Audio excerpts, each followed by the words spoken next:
Very good morning, my dear friends. Myself, Dr. M.H. Chennaya, and in today's video, we are going to learn the location of the centroid of an eye section which has got equal flanges, that is, the top and bottom members will have the same dimension. And in this session, the dimensions of this eye section are given. The width is 100, the total depth is 140, and we have taken the left end side as y axis, the bottom as x axis. And friends, we know the formula how to locate the centroid. So before you locate the centroid of this, let us divide this eye section into three equal rectangles. That is, I am going to draw a line here. You get one rectangle, one at the bottom, one in the middle, and I can just call it as rectangle 1. This is rectangle 2, and this is rectangle 3. So totally we have got 3 rectangles. That is, the given eye section is split into 3 rectangles, and in this 2 rectangles, that is 100 by 20, 100 by 20. The first and the third will have equal dimension. The web, the middle portion, will have the dimension 100 by 20. Friends, after dividing this, let us locate the centroid of the individual figure. So if you just join the 2 diagonals of this rectangle, they meet at that point.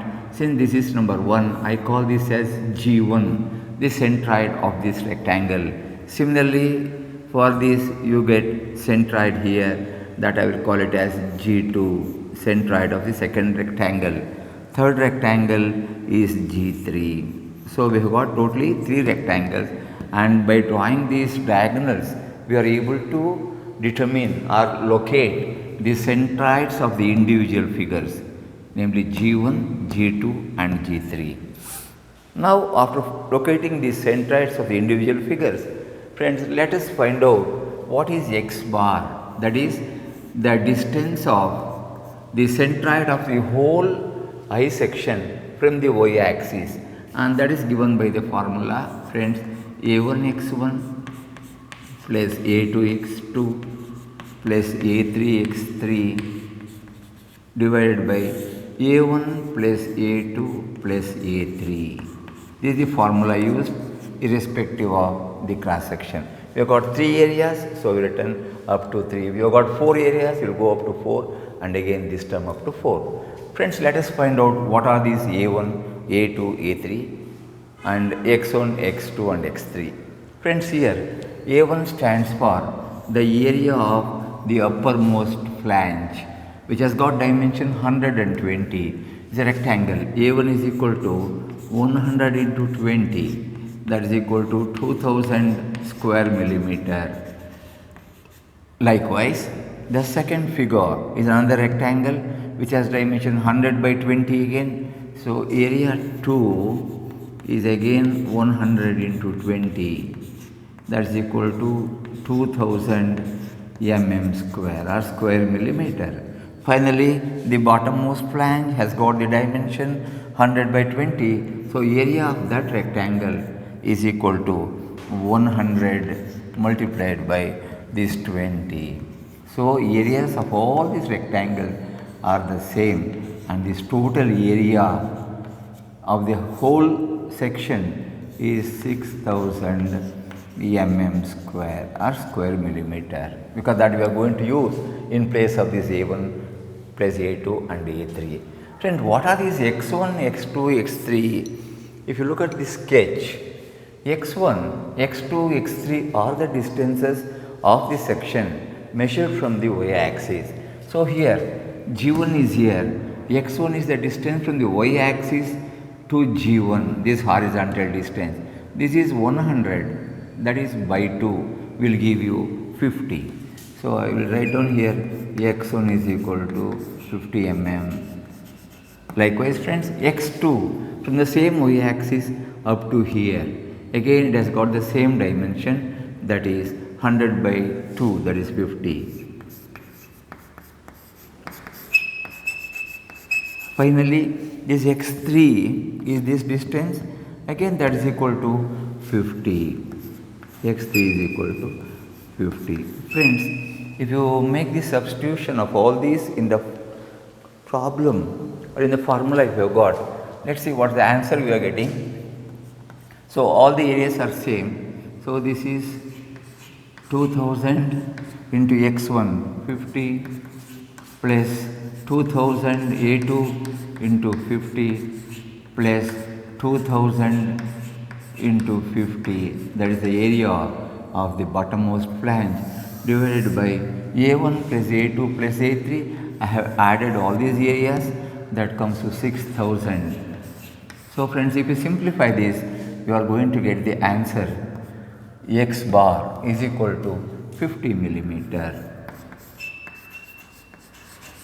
So that is the distance of the centroid of the whole figure from the y-axis. It is at a distance of 50 millimeter. Let us look at it later on how it appears. Friends, after getting this x bar, let us find out y bar, that is the distance of the centroid of the section from the x-axis. Friends, y bar is given by the formula a1 y1 plus a2 y2 plus a3 y3 divided by a1 plus a2 plus a3. Friends, areas remain the same, 2000 square millimeter each. And then what are these y1, y2 and y3? Friends, if you look at the figure, y1 represents the distance of g1 from the bottom, that is the x-axis, that is from the bottom till here. This is 140 minus 10. So y1 is going to be 130 mm.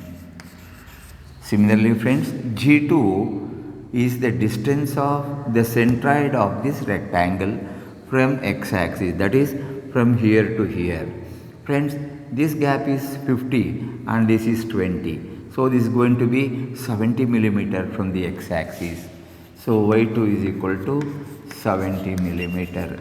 Finally friends, we have to find out what is y3.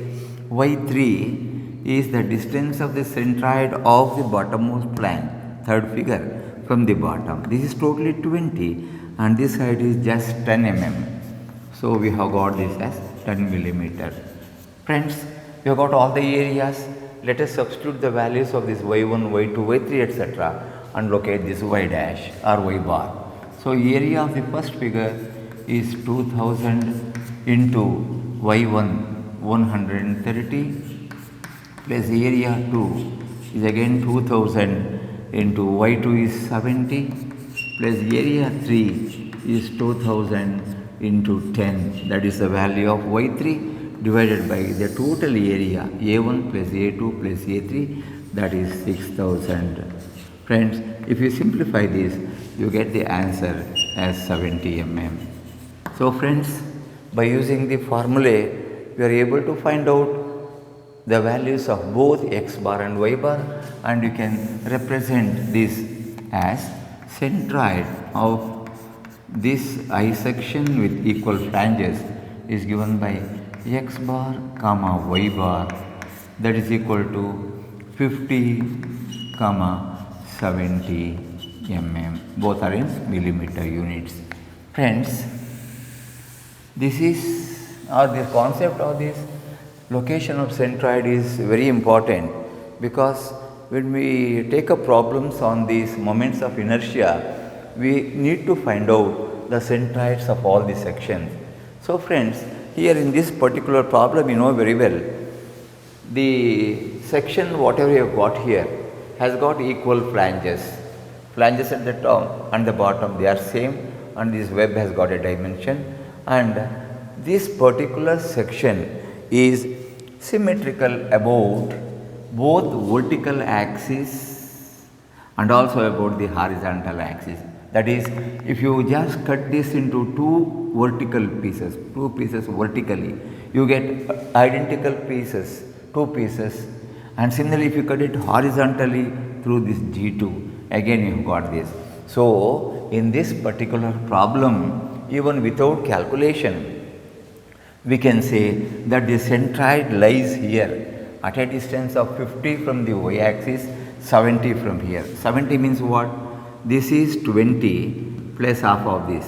So, this centroid for this particular problem lies at G2, which is also the centroid of this particular problem. So, this distance is going to be 50 and this vertical height from the x-axis is going to be the value 70 mm. So friends, I hope you liked my video and I thank you very much for watching my YouTube video. Have a nice day. Thank you once again.